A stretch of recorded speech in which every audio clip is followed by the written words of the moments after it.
శ్రీమాత్రే నమః. అరుణాం కరుణాతరంగితాక్షీం ధృతపాశాంకుశపుష్పబాణచాపాం అనిమాదిభిరావృతాం మయూకైః అహమిత్యేవ విభావయే భవానీం. శ్రీమాత్రే నమః. ప్రేక్షకులకి ఆ లలితాంబిక అమ్మవారి యొక్క అనుగ్రహం పరిపూర్ణంగా కలగాలని మనస్ఫూర్తిగా కోరుకుంటూ మనం ఈరోజు నవంబర్ మాస ఫలితాలు ఎలా ఉన్నాయి, ముందుగా అసలు గ్రహస్థితి ఎలా ఉంది నవంబర్ మాసంలో చూసుకున్నట్లయితే మనకి మీనంలో శని, కుంభంలో రాహు ఉన్నాడు. 1వ తేదీ నుంచి చంద్రుడు రాహుతో కలిసి ప్రయాణం జరుగుతుంది. 30 రోజులకి 12 రాసులు తిరుగుతాడు. అలాగే గురువు కర్కాటకంలోకి వచ్చేసి ఉన్నాడు నవంబర్కి. కాకపోతే 12వ తేదీ మరలా వక్రిస్తున్నాడు గురువు. ఇది గుర్తుపెట్టుకోవాలి, చాలా ముఖ్యమైన అంశం.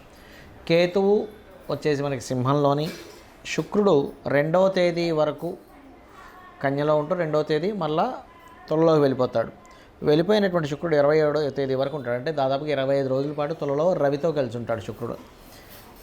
అయితే రవికి నీచభంగ రాజ్యోగం కూడా అవుతుంది గోచారంలో, జన్మజాతకంలో కదా. ఆ సమయంలో పుట్టిన వాళ్ళకి నీచభంగ రాజ్యోగంగా తీసుకోవాలి. అలాగే కుజుడు బుధుడు ఇద్దరు కూడా వృశ్చికంలో ఉంటూ ఆ యొక్క బుధుడు వక్రగతి 24వ తేదీ మరలా వక్రిస్తున్నాడు.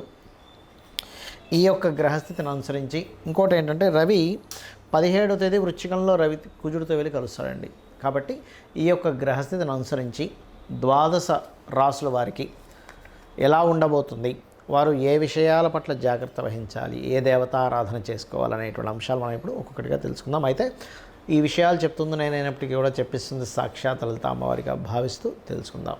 కర్కాటకం వారి కనుక చూసుకున్నట్లయితే ఫస్ట్ ఆఫ్ ఆల్ ఇక్కడ లగ్నాధిపతి అయినటువంటి ఈ చంద్రుడు 1, 2 తేదీలు కుంభంలో సంచరిస్తున్నాడు. కాబట్టి వాటర్ ప్లేసెస్కి వెళ్ళినప్పుడు ఖచ్చితంగా జాగ్రత్త వహించండి. 3, 4 తేదీలు మీరు ఏదైనా మనీ ట్రాన్స్ఫర్స్ చేసేటప్పుడు జాగ్రత్తగా ఉండాలి. 13వ తేదీ కూడా మనీ మ్యాటర్స్ విషయంలో, కుటుంబ సభ్యుల విషయంలో కొంత జాగ్రత్త వహించాలి. అయితే మీకు 2వ స్థానంలో కేతువు యొక్క సంచారం జరుగుతున్నందుకు మీరు ఫినాన్షియల్గా బాగా స్ట్రాంగ్ అవ్వాలి అంటే గణపతి ఆరాధన ఎక్కువగా చేయండి. 4వ స్థానంలో రవి ఉన్నందుకు, నీచబడి రవి ఉన్నందుకు కాస్త వాహనం మీద వెళ్ళేటప్పుడు కొంచెం జాగ్రత్తగా వెళ్ళండి. కాకపోతే రవి ఉంటే అక్కడ నీచభంగ రాజ్యోగం రవికి జరిగింది కాబట్టి అప్ అండ్ డౌన్స్, అంటే ఆకస్మికంగా ల్యాండ్ రేట్స్ పెరగడము, తరగడము, వాటికి సంబంధించిన డబ్బులు ఇచ్చే విషయంలో కొంత స్ట్రెస్, మళ్ళీ బాగా లాభాలు రావడం, ఇవన్నీ కూడా మీరు ఈ ప్రాపర్టీ, ఎడ్యుకేషన్ ఇట్లాంటి విషయాల్లో మీరు చూస్తారు. అయితే 5వ స్థానంలో 5వ అధిపతి ఉన్నందుకు ఎవరికైనా సంతానం విషయంలో సంతానం విషయంలో ఇబ్బంది ఉందనుకునేటువంటి వారికి 5వ స్థానాధిపతి 5లో ఉన్నందుకు మీకు కొంచెం సంతానం విషయంలో కొంతవరకు రిలీఫ్ అనేటువంటిది ఖచ్చితంగా వస్తుంది, అందులో ఎటువంటి సందేహం లేదు. అలాగే లగ్నంలో గురువు వక్రిస్తున్నాడు మరలా మీకు 12వ తేదీ నుంచి. సో దీనివల్ల ఏంటంటే కొంచెం విదేశాలకు వెళ్ళాలి, లేకపోతే అక్కడికి వెళ్ళి ఏదైనా చేయాలి, అక్కడికి వెళ్ళి ఏదైనా హైయర్ ఎడ్యుకేషన్ కోసం చేసే ప్రయత్నం ఫలిస్తుంది. దానిలో ఎటువంటి ఇబ్బంది లేదు. మీకు కుదిరేటువంటి సంబంధాలు కూడా విదేశీ సంబంధాలు ఎక్కువగా కుదురుతాయి. అలాగే గమనించుకున్నట్లయితే ఈ దశమాధిపతి కూడా 5వ స్థానంలో ఉన్నందుకు ప్రత్యేకంగా 5వ స్థానంలో పంచమాధిపతి ఉండడం, అది కూడా క్రియేటివ్ రిలేటెడ్ సైడ్ ఎవరైతే ప్రయత్నం చేస్తుంటారో ఉద్యోగ సంబంధించినటువంటి అంశంలో వారికి యోగ్యత అయితే ఉంటుంది. అయితే మీరు ఎక్కువగా గవర్నమెంట్ జాబ్స్ కోసం ప్రయత్నం చేసే వారికి కూడా అనుకూలత ఉందనే చెప్పాలి. కాకపోతే స్ట్రెస్ కూడా ఉంటుంది. ఎంతైనా కూడా పంచమాధిపతి దశమాధిపతి అయిన కుజుడు తన ఓన్ హౌస్లో ఉన్నందుకు. అయితే ఈ police department, security related, any రక్షణ సంబంధించినటువంటివి ఏవైతే ఉంటాయో అటువంటి వాటికి చాలా అనుకూలంగా అయితే చూపిస్తుంది.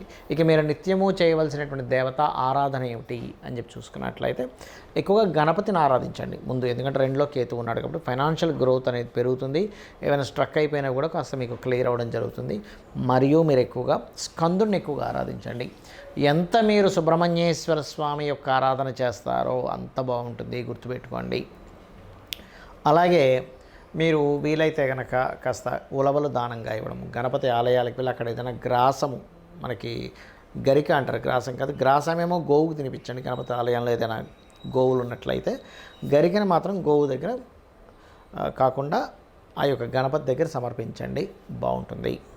మనకి ప్రస్తుతం గోచారంలో కుజుడు వృశ్చిక రాశిలోకి వచ్చున్నాడు, గుర్తుపెట్టుకోండి.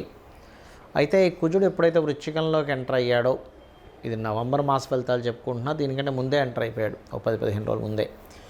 ఇది ఏమిస్తుంది ఇక్కడ అంటే కుజుడు ఎప్పుడైనా స్ట్రాంగ్గా ఉన్నప్పుడు ఇది ఇచ్చే రిజల్ట్స్ ఎవరికైనా వాళ్ళ జన్మజాతకాల్లో స్ట్రాంగ్గా కుజుడున్నాడు అన్నప్పుడు వారికి భూయోగాన్ని, మిలిటరీ డిపార్ట్మెంట్స్, ఐపీఎస్, ఐఏఎస్ లాంటివి ప్రయత్నం చేసేటువంటి వారికి కొంత స్ట్రెంత్ని, ఇప్పుడు చూడండి మనకు అవుట్స్కర్ట్స్లో ల్యాండ్స్ రేట్స్ ఆగిపోయాయి అని బాధపడుతున్నాను చూసారా, ఆ ల్యాండ్ రేట్స్ కాస్త హైక్ అవ్వడము, మంచి బిజినెస్ రావడము, కొన్ని ల్యాండ్స్కి ఎప్పుడైతే బుధుడు వచ్చి మనకి వృశ్చికంలో కలుస్తున్నాడో బిజినెస్ సెంటర్లు అంటే మంచి రేట్లు పెరగడం లాంటిది ఇస్తుంది. కాబట్టి మీరు ఏదైనా సరే వ్యాపార సంబంధించిన విషయంగా మీరు ఏదైనా ల్యాండ్ మీద ఇన్వెస్ట్మెంట్ చేసుకోవాలనుకుంటే ఇది సరైన సమయమే, అందులో ఎటువంటి సందేహం లేదు.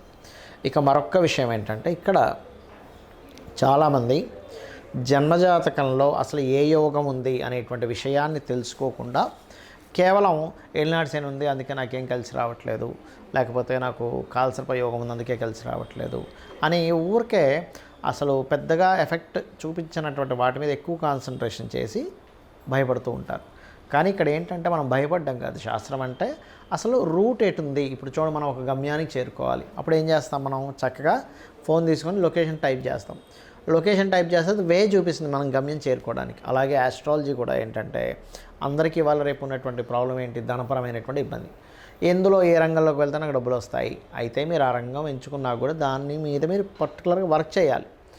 దాని మీద డబ్బులు వస్తాయంటే మనం ఏ పని మనం దాని మీద కాన్సన్ట్రేషన్ చేయకపోయినా, దాన్ని సరిగా పట్టించుకోకపోయినా వస్తాయని అర్థం కాదు.